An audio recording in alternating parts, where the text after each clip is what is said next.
നമസ്കാരം. മലയാളി വാർത്തയിലേക്ക് സ്വാഗതം.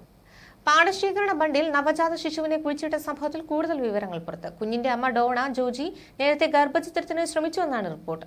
അത് പരാജയപ്പെട്ടപ്പോഴാണ് രഹസ്യമായി പ്രസവിച്ച ശേഷം ബാക്കി തീരുമാനിക്കാമെന്ന് നൽകിയ ഡോണയും കുഞ്ഞിന്റെ അച്ഛനായ തോമസ് ജോസഫും എത്തിയത്. ഗർഭചിത്രത്തിന് ഗുളിക കഴിച്ചെന്നും ഗർഭം അലസിയെന്നുമാണ് കരുതിയതായി ഇവർ പോലീസിനോട് മൊഴി നൽകി. ജനിച്ച് മണിക്കൂറുകൾ കഴിഞ്ഞാണ് കുഞ്ഞിനെ പോളിത്തീൻ കവറിലാക്കി ഡോണ കൊടുത്തുവിട്ടത്. കുഞ്ഞിനെ പാലൂട്ടിയതായി സൂചനയില്ല. അപ്പോൾ ജീവൻ ഉണ്ടായിരുന്നെന്നും ജനിച്ചപ്പോൾ കരഞ്ഞെന്നും പിന്നെ കരഞ്ഞില്ല എന്നുമാണ് ഡോണ നൽകിയ മൊഴി. പക്ഷേ മരിച്ചുവെന്നാണ് തോമസിന്റെ മൊഴി. കൊച്ചിയിലെ സ്വകാര്യ ആശുപത്രിയിൽ ചികിത്സയിലുള്ള ഡോണ പോലീസ് നിരീക്ഷണത്തിലാണ്. കൂടുതൽ ചോദ്യം ചെയ്യലിനായി പോലീസ് കസ്റ്റഡി അപേക്ഷ നൽകും. ഇരുവരുടെയും ഫോൺ വിളി വിവരങ്ങൾ കോടതിയുടെ അനുവാദത്തോടെ പരിശോധിക്കാനും ആലോചിക്കുന്നുണ്ട്. കുഞ്ഞ് ജനിച്ചപ്പോൾ കരഞ്ഞിരുന്നുവെന്ന് യുവതി തന്നോട് പറഞ്ഞിരുന്നതായി യുവതിയെ ചികിത്സിച്ച ഡോക്ടർ മൊഴി നൽകി.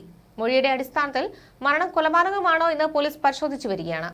കുഞ്ഞിനെ യുവതി കൊലപ്പെടുത്തിയതാണോ അത് പ്രസവത്തിൽ തന്നെ കുഞ്ഞ് മരിച്ചിരുന്നോ എന്ന കാര്യം പരിശോധിക്കുന്നതിനിടെയാണ് ഡോക്ടറുടെ മൊഴി. പ്രതികളെയും മറവ് ചെയ്യാൻ സഹായിച്ച അശോക് ജോസഫിനെയും ആലപ്പുഴ കോടതി ഇന്നലെ റിമാൻഡ് ചെയ്തിരുന്നു. കൊച്ചിയിലെ സ്വകാര്യ ആശുപത്രിയിൽ കഴിയുന്ന ഡോണയെ മജിസ്ട്രേറ്റ് അവിടെ എത്തിയാണ് റിമാൻഡ് ചെയ്തത്. ജനിച്ചു മണിക്കൂറുകൾ കഴിഞ്ഞിട്ടാണ് കുഞ്ഞിനെ ഡോണ കൊടുത്തുവിട്ടത്.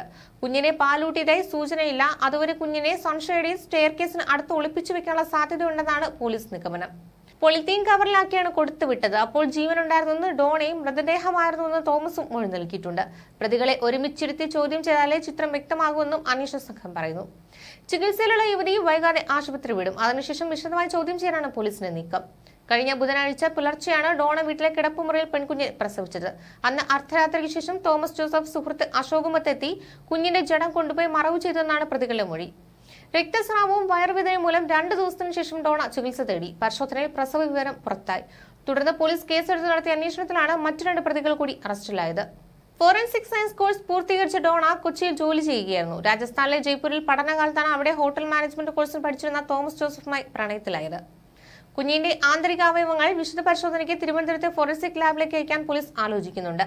വ്യാഴാഴ്ച പുലർച്ചെയോടെ കുഞ്ഞിനെ മറവ് ചെയ്തു എന്നാണ് പ്രാഥമിക നിഗമനം. ഞായറാഴ്ച വൈകിട്ടോടെയാണ് ഈ സ്ഥലം കണ്ടെത്തി ജഡം പുറത്തെടുത്തത്. അപ്പോഴേക്കും അവയവങ്ങൾ പലതും ജീർണിച്ചിരുന്നു. ടാഗ് ചെയ്യാതെ പൊക്കിൾ കൂടി മുറിച്ചിരിക്കാമെന്നാണ് പോലീസ് കരുതുന്നത്. ഏറെ രക്തം നഷ്ടപ്പെട്ടിരുന്നു. ബുധനാഴ്ച പുലർച്ചെ പ്രസവിച്ചെങ്കിലും രഹസ്യമാക്കി വെക്കുന്നതിന് കുഞ്ഞിനെ വീട്ടിൽ തന്നെ പലയിടത്തും പൊതിഞ്ഞു വെച്ചിരുന്നു എന്നാണ് ഡോണയുടെ മൊഴി. കൊച്ചിയിലെ ആശുപത്രിയിൽ ഡോണയെ പരിശോധിച്ച ഡോക്ടർമാർ പറയുമ്പോഴാണ് പ്രസവം നടന്ന കാര്യം വീട്ടുകാർ പോലും അറിയുന്നത്. ന്യൂസ് ഡെസ്ക് മലയാളി വാർത്ത.